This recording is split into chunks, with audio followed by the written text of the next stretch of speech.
alba de alto clangor, lira singela, que tens o trom e o silvo da procela. What? Clangor? Trom?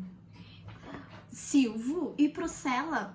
Ah, é muito fácil, eu sou estridente. Trom, arma de guerra que arremessa pedra.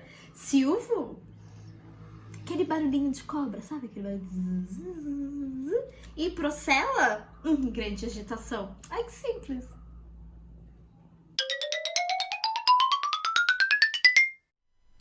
Olá, meus queridos alunos, sejam bem-vindos a mais uma aula hoje sobre parnasianismo.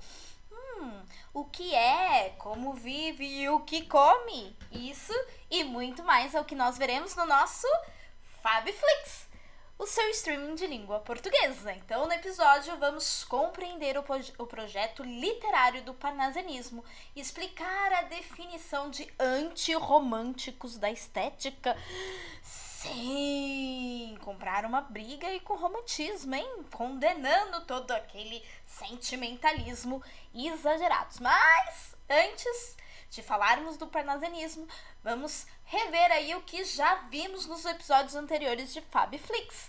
Vimos aí o realismo e naturalismo, que também eram escolas literárias que caminharam junto com o parnasianismo diante de um contexto de revolução industrial, da ciência em foco, desenvolvimento versus a miséria, né? Infelizmente crescendo essa desigualdade, a sociedade no centro e sim, o racionalismo e objetividade.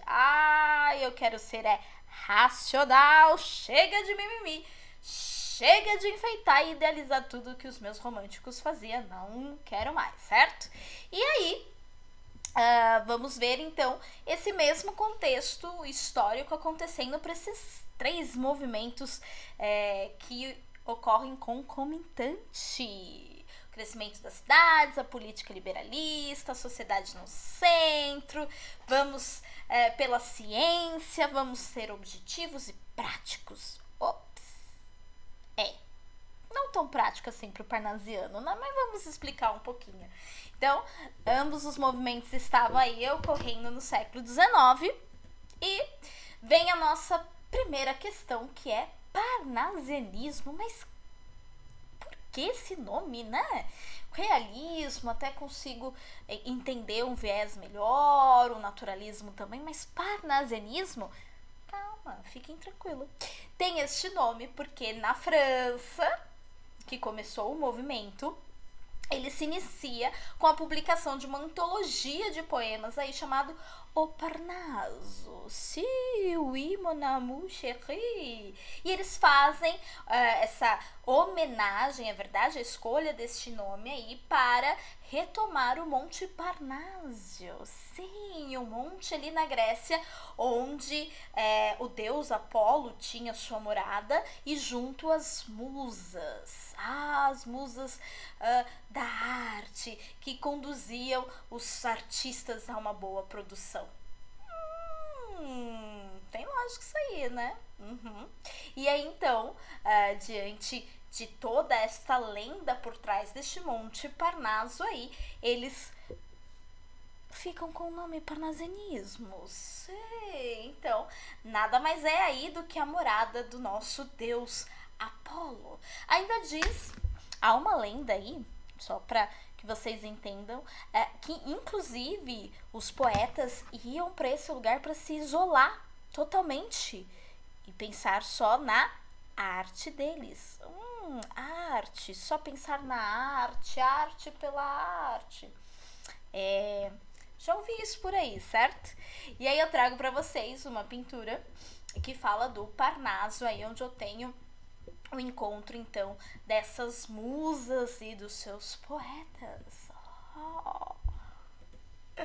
Mas, pensando agora no nome, vamos entender o projeto literário dessa nova escola literária, certo? Então, se eu faço uso, inclusive, de um monte da Grécia, certo? De uma montanha da Grécia, em que a lenda que as pessoas iam para lá para se isolar, para se preocupar apenas com a sua arte, mas nada do externo, fica muito visível a ideia do que eles queriam trazer, que era esta arte pela arte, certo? Então, eu tenho que ir pela primazia do meu melhor verbo, do meu melhor verso, da minha melhor métrica e abandonar qualquer tema ou qualquer situação que não seja específico da arte.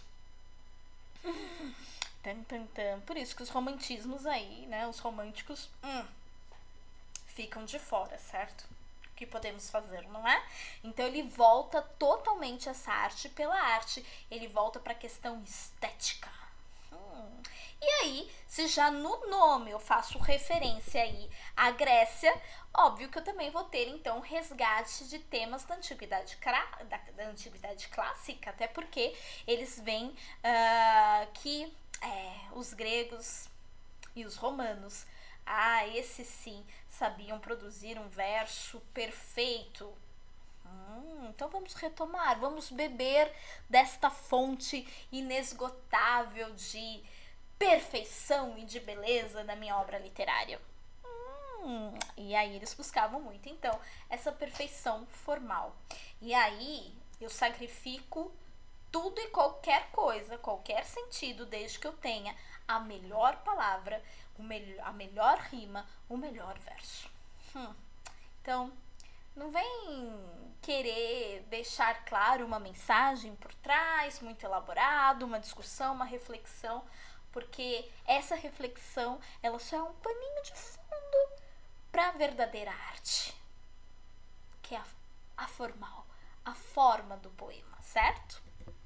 E aí, diante disso, já que eu me preocupo tanto assim com a questão estética desse poema, é óbvio que os meus poetas terão um olhar aí um pouco impessoal para o objeto do poema, certo? Porque assim, a temática, obviamente, eu tenho que falar de algo, mas este algo é realmente segundo plano, certo? O que mais tem que se destacar aí é a beleza da palavra, e se for ela bela, mesmo antiga, fora de uso, usarei.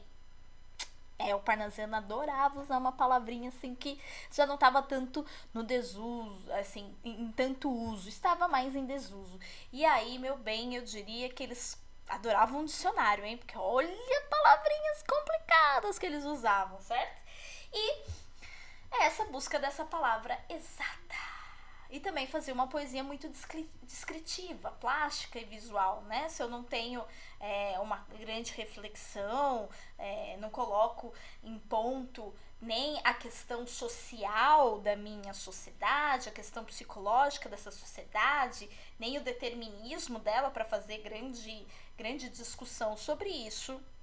Então, o descrever cabe bem ao meu papel, já que eu vou usar das melhores palavras para isso. Eita, parnasianismo! E quais são os autores aí famosos para nós, né? Bom, Olavo Bilac é o grande nome do parnasianismo aqui no Brasil. Ele estreia com um volume de poesias aí chamado Via Lacta. Sim. E, inclusive, uma curiosidade do Olavo Bilac é que ele também foi autor do nosso hino da bandeira. Olha, quem diria! Esse hino a gente não canta com tanta frequência como o nosso hino nacional, mas o criador da letra do hino é o Olavo Bilac. Olha lá, salve lindo pendão da esperança, salve símbolo augusto da paz, doa nobre presença, lembrança, a grandeza da pátria nos traz. Que belo! Tem que ser muito parnasiano, não? E aí eu trago também para vocês um trecho da Via Lacta. É um poema longo com 140 estrofes. Olha, estrofe bastante, hein? Que são todos eles divididos em quartetos e tercetos. E 490 versos. É muita coisa. E trago aí, então, um trecho para vocês da Via Lacta, que diz assim: talvez sonhasse quando a vi, mas via que aos raios do luar iluminada, entre as estrelas trêmulas subia, uma infinita e cintilante escada, e eu olhava de baixo, olhava em cada degrau, que o ouro mais límpido vestia, mudo e sereno, um anjo à harpa doirada. ressoante de súplicas feria. E assim o poema vai. Ei, Olávio Bilac. Certo? Bom, mas Olávio não é o nosso... não é só este poema, né? Mas Olávio também se destaca muito nessa questão formal do verso, né? Com verso perfeito. Eis o Olávio. E por hoje é só. Fiquem aí com as nossas referências da aula e até um próximo episódio de